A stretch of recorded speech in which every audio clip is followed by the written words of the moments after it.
Hello and welcome to Grumpy Gamers. You're here with me, Pete, and along with me I've got Eddie. Hello. And Ben. Hello. And we need to talk about what's wrong with Warhammer 3. We do. We do. And I think it boils down to two things, doesn't it, guys? And the first of those is a move away from the traditional Total War style. And the second one is it's kind of abandoning the Warhammer lore a bit in this one as well. God, that's pretty total when you think it's called Warhammer Total War. So let's start with the usual Total War style of game, and this dates back to Samurai. Whichever the first Shogun one. Shogun Total War. Yep. Yeah, this dates all the way back to there, where you start off and you pretty much can do whatever you want. You start with one castle normally, and you go out and conquer the world. And that's just not the way it's working in Warhammer 3 as it stands, is it? Because we have the introduction of the Chaos Realms. And, I mean, I know, Ben, you had just come back into these games with this one, hadn't you? Because it's available on Game Pass.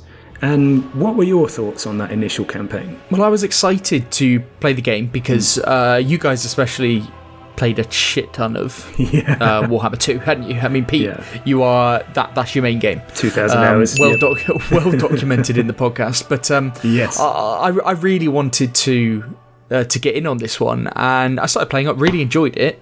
Because I'm a Total War fan. I played Total War 1 and 2 and enjoyed them. But as soon as the Chaos Realms came into play, for me, like, I contacted you and I was like, okay, well, what's going on here? Because I don't want to do all that crap. I just want to paint the map. I want to actually win Total War. I want to annihilate everyone. That's my my aim of the game. And fundamentally, with the Chaos Realms that are put in, there's just a weird sub game going on, isn't there? That to complete the game, there's a whole different task that you have to do, and actually painting the map is more about taking down your enemies strategically, so they're not in a position to do this sub quest, which is actually the core of the main game thing to win the game. And if you do play it like a Total War experience, like I would want to, you eventually lose. You just lose, and it's.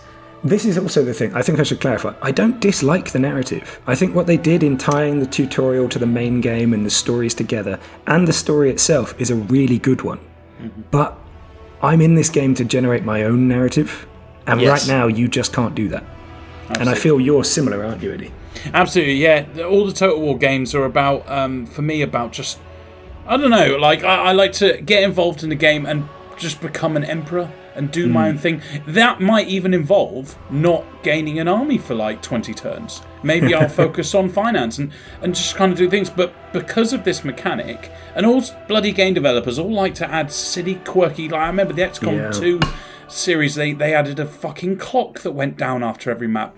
And because of those reasons, you feel rushed and you feel like you have to go and do the end thing. And because of that, it for me, it's gone against the whole core values of what Total War games are. Yeah, and that is the core problem there. And I think we can lean into that more, because not only do you not have the same freedom you had before, and I remember, for instance, my favourite campaign to replay in Warhammer 2 is the Dwarves, who are actually from Warhammer 1. And it's because you can set your own targets. You can go, I'm going to unite every single one of the mountain holds if I want to, or I'm going to make sure Kislev survives the Chaos Invasion, or whatever else. And you just specifically give yourself a goal. And in this one, you could make up a goal, but you've lost it on turn 130. You've lost the whole game if you do that, unless you follow the narrative.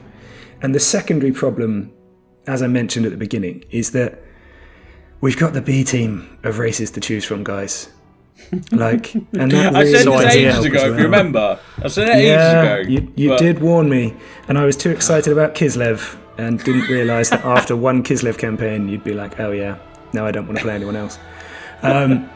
And I know, Ben, I remember when we were talking about Warhammer 2 a little while ago, you would have loved to jump in and play one of the vampire counts, for instance.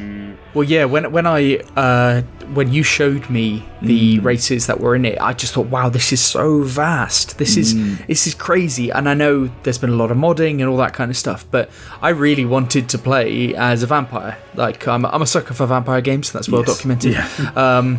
And I wanted to use them on this, but like the factions that exist in the game currently, not all that interesting to me. Exactly. This is the problem. And I really like having them in the game, but they're the ones I want to fight against for the most part. And Absolutely. the fact that you've got dwarves and the Empire and the vampire counts on the map and you can't play as them. I mean, the greenskins are there as well for anyone who wanted to play them. Norska are on the map and they're all interesting to play at the very least. Norska being savagely difficult at the end. But I'd prefer to play almost any of them than any of the races we currently have to play. Absolutely. Like, growing up playing Warhammer, I did not... I don't even...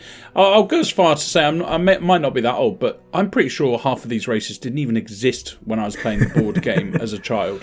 So, to have this game that I love so much and have no races that I have any interest in... And trust me, I forced myself to play as the... I'm going to call them the Chinese people and the Russians. To play with those two races, and I forced myself, and I'm just not enjoying it. There's no enjoyment there for me, and there's no way I'm going to touch the other races because I don't like the mechanics, and also I just don't like the races. It's just such a shame that they have all the stepping stones to include them in the game, because obviously 1 and 2, but they've just chosen not to. I feel like even if they just went, we'll include dwarves or we'll include Empire, I reckon that will make me play this game. I think, that's a key thing, but I also think they made a huge mistake not starting with the Chaos Dwarves. Because the Chaos Dwarves would have been a nice bridging faction. Yes. Kislev and Cathay didn't actually have armies on the tabletop. They were well known in the background, but they weren't armies. And the Ogre Kingdoms only came in late, and all the Demon factions, they were just some of the units available to Chaos. They weren't their own thing. So the only one that was, and that has the option to be on the map as a new race, was the Chaos Dwarves. And the fact they didn't include them at launch is, I think, one of the biggest problems this game has. Because I would love to play as them. Yeah. Yeah. Well, this is where we sit with Warhammer 3 for now, and I think until we see the large combined map, or at the very least the DLC for the Chaos Dwarves, it's probably keep playing Warhammer 2. To everyone out there, I've played. I looked up before making this video, and I've played 230 hours of Warhammer 2, and I've played 11 of this one, and that just shows. And I've even tried. I've downloaded the Warhammer 1 and 2 onto my HHD because it's so bloody big. But it's a shame that I have to go back to an old game to enjoy a Total War experience. And even if when they combine all the maps and make it an actual game again, I'm going to have to chuck 50 quid because we don't think it will work with Game Pass, do we? So it won't, but that is the good thing. The one thing that will work with Game Pass is mods, so at least we will be able to tailor the game slightly, and when there are mods available, and I'm sure Pete will tell me when to jump back in. When you do say jump back in, I'm definitely willing to give it a go because fun, like the mechanics of it are good. It's just that Total War thing that gets me, and more factions the better because they are all very individual. They are, and I think to leave it on a positive, I will say the good thing is we know that Warhammer 2 had almost 3-4 years of consistent support to become what it is today, and I think we can expect the same for Warhammer 3 to turn it into the game we want it to be. Let's hope so. Good stuff. But for now, I think that's GG. GG.